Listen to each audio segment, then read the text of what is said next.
have a pretty strong foundation or understanding for what open data is, so we don't have to start from ground zero. But we do think that the guide could be used in a city with any level of capacity because it is such a narrowed process. When we were going into cities and determining whether they would make a good pilot city, we kind of had our own internal list of criteria that we wanted to work with. A couple of those things were we needed buy-in from the higher up leadership within the city. Specifically, we needed for leaders in the city to believe that resident input is important. So that seems like a really common sense thing, but it's kind of hard, and you do need to articulate it or recognize whether leadership does actually value resident input. So that was a really key piece. And then the second criterion that we used was whether the city was open to open sourcing their process. So essentially, we made it very clear to them that this wouldn't be a matter of doing a survey and then taking all of the input and doing whatever you want with it. It's more a matter of getting back to the residents at every single step and realizing that collaboration is a part of every step of this process, not just at the beginning or at the end. So they had to be really open to the idea of bringing residents into ongoing conversations about what was going to be done with this data.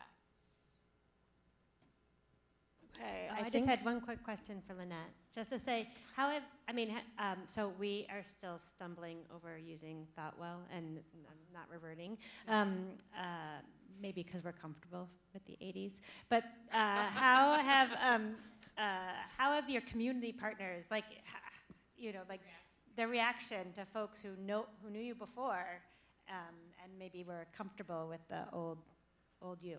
Right. So I was going to start out and decided it would have been a lame joke, but I'm actually old enough to remember Prince before he was the artist formerly known as Prince.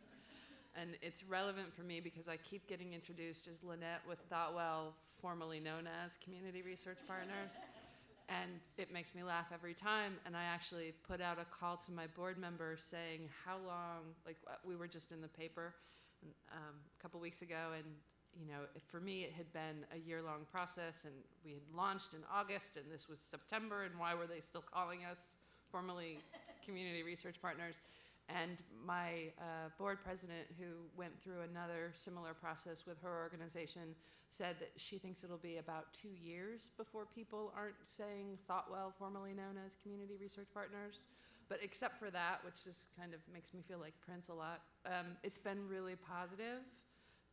And folks have, whether when we got down to 2 names, and I liked the other name better, but everybody liked this name better.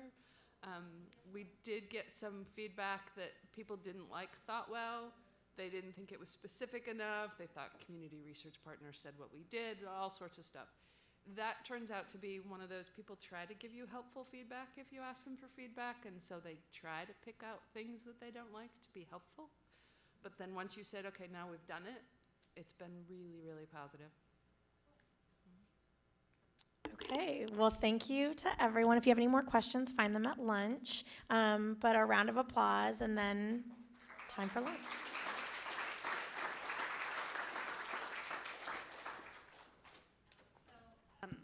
Take a few minutes, if you haven't already, to scan the board and chime in on what you think our agenda should be, if you care one way or the other. And then and we'll go down to lunch, the same as before.